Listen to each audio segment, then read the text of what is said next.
I'm Alfred Wilson. I'm 17. Do you read? I do read. Do you read for fun? Occasionally. Why occasionally? What do I mean by occasionally? Yeah. Probably like once every 2 weeks. Okay, what's your favorite genre? Typically something economical or philosophical. Okay, why is that your favorite genre? Well, I find that economics ties in a lot of history, and like with history, you get to see human patterns and just how people function. So it's kind of important to know that, and I strongly feel that the economy is not where it should be.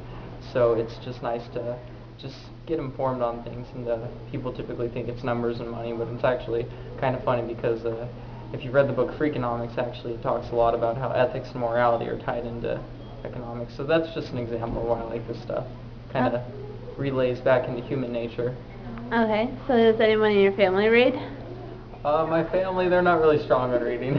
Okay, if someone gave you a book, would you read it, like suggested you one? They'd have to tell me what it's about and why they suggested it. Wouldn't just read a book out of nowhere, but Okay. maybe. Do you read anything online, like blogs, fanfic, newspaper?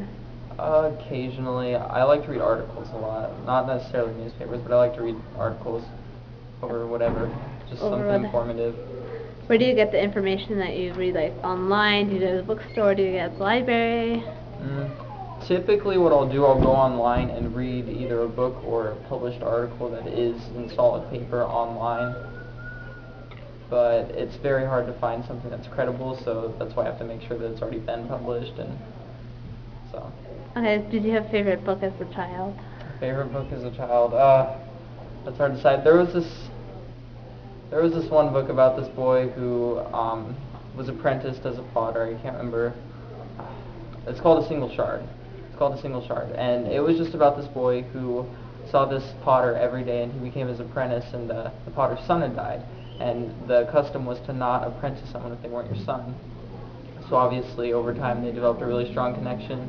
The boy went on this journey to send the piece of pottery to the king or the royal whatever, and basically what ended up happening is some thieves came by and they stole the rice in his bag and his money as well, because they were very poor, and all he had left was a single shard, as the book is called.